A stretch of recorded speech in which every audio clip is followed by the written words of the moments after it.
জুবিনক ব্যৱহাৰ কৰাৰ যিটো প্ৰক্ৰিয়া সেই প্ৰক্ৰিয়াটো আমি বাদ দিব লাগে কাৰণ জুবিন এটা অসমৰ এনেকুৱা এটা সম্পদ মানুহে জুবিনৰ লগত থাকি জুবিনক ধ্বংস কৰাৰ এটা ষড়যন্ত্ৰ সমান্তৰালভাৱে চলাই থকা নাই জানো তাৰমানে লগতে থাকি কোনোবাই খাপ হৈ খুটি বেজ হৈ জাৰি থকা নাই জানো নমস্কাৰ বন্ধুসকল আমাৰ অসমবাসীৰ কাৰণে এতিয়া দুখৰ দিন চলি আছে আৰু মই নিজকে বিশ্বাস কৰি ল'ব পৰা নাই যে জুবিন দা আমাৰ মাজত নাই যেন কিবা সপোন যেন লাগি আছে মোৰ এনেকৈ লাগি আছে যে কৰবাৰ পৰাই কিবা এটা খবৰ পাওঁ জুবিন দা যেন আকৌ সুস্থ হ'ল ভাল হৈ আহিল আমাৰ মাজত তেনেকুৱা যেন এটা খবৰ পাওঁ তাৰে আশা মনত এতিয়াও মানে যেন বিশ্বাস কৰি ল'ব পৰা নাই আৰু জুবিন দাৰ লগত যে কিবা গোপন ৰহস্য আছে তাক মানে কিছু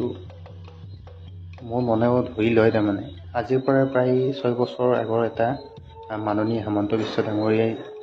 কিবা এটা ভাল কথা কৈ গৈছিলে জুবিন দাৰ বিষয়ে সেই কথাটোক যদি আমি গুৰুত্ব দিলোঁ হয় বা সেই কথাটো যদি অনুসৰণ কৰি চলা হ'লে চাগে আজি আমাৰ মৰমৰ শিল্পী জুবিন দাক আমি হেৰুৱাব নালাগিলে হৈ চাগে তেনেহ'লে মই সেই ভিডিঅ'টো অকণমান দেখাব বিচাৰোঁ আপোনালোকক আৰু আপোনালোকে চাব পাৰে অনুভৱ কৰিব পাৰে কিছুমান মানে কিবা এটা ৰহস্য আছে যেন মোৰ অনুভৱ হয় বা ভিডিঅ'টো চালেও আপোনালোকে কিবা এটা অনুভৱ কৰিব পাৰিব চাব ভিডিঅ'টো শেষলৈ গম পাব মই কৈছোঁ জুবিন গাৰ্গ এজন আৱেগিক ল'ৰা তেওঁ বৰ্তমান সময়ত জুবিনে যি ধৰণে নিজক চলাই আছে সেই গোটেই ব্যৱস্থাটো মই নাভাবোঁ যে তেওঁৰ শুভাকাংক্ষীসকলে তেওঁক পৰামৰ্শ দিব লাগে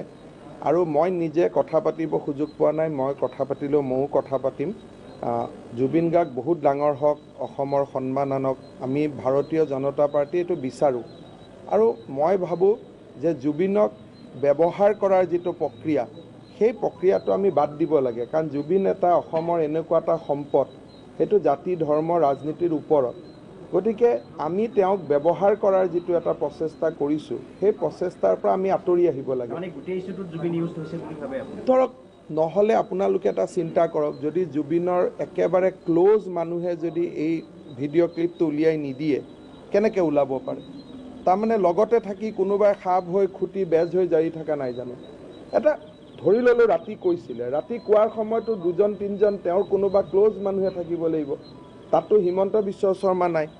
গতিকে হয় আপুনি থাকিব লাগিব নহ'লে আপুনি থাকিব লাগিব 3জন সেই 3জনৰ পৰাই কিয় অডিঅ' ক্লিপটো লিক কৰি দিলে তাৰমানে কিছুমান মানুহে জুবিনৰ লগত থাকি জুবিনক ধ্বংস কৰাৰ এটা ষড়যন্ত্ৰ সমান্তৰালভাৱে চলাই থকা নাই জানো চবেই জানে যে ভূপেন হাজৰিকাৰ ওপৰত যদি এইটো কমেণ্ট দিয়ে অসমৰ মানুহে বেয়া পাব সেই কমেণ্টটো তাৰ আগৰ আৰু পিছৰ আলোচনাখিনিতো ওলোৱা নাই তাক নিশ্চয় কিবা ধৰণে প্ৰলোচিত কৰা হৈছিল এই শব্দকেইটা ক'বৰ কাৰণে কোৱাৰ পিছত আকৌ সেইটোৱে ৰেকৰ্ড কৰি সেইটো লিক কৰি দিছে যদি জুবিনে নিজে লিক কৰিছে মোৰ ক'বলগীয়া নাই কিন্তু মইতো জানাত জুবিনে লিক কৰাটো হ'ব নালাগে কাৰণ আমালৈকে যিবিলাক ক্লিপবোৰ য'ৰ পৰা আহিছে সেইবোৰতো স্বনামধন্য ব্যক্তি কিছুমানৰ পৰা আমালৈকে ক্লিপবোৰ আহিছিল আমাৰ হোৱাটছআপত আৰু সেইবিলাক জুবিনৰ খুব ভাল পোৱা ব্যক্তি অন্ততঃ মোলৈকে য'ৰ পৰা হোৱাটছআপটো আহিছিল জুবিনৰ কাৰ্যত তেওঁ জুবিনৰ খুব ক্ল'জ ভাল পোৱা ব্যক্তি তেওঁ আকৌ ৰাতি মোলৈকে 4টা বজাত কিয় হোৱাটছআপটো পঠাই দিলে তাৰমানে এইটো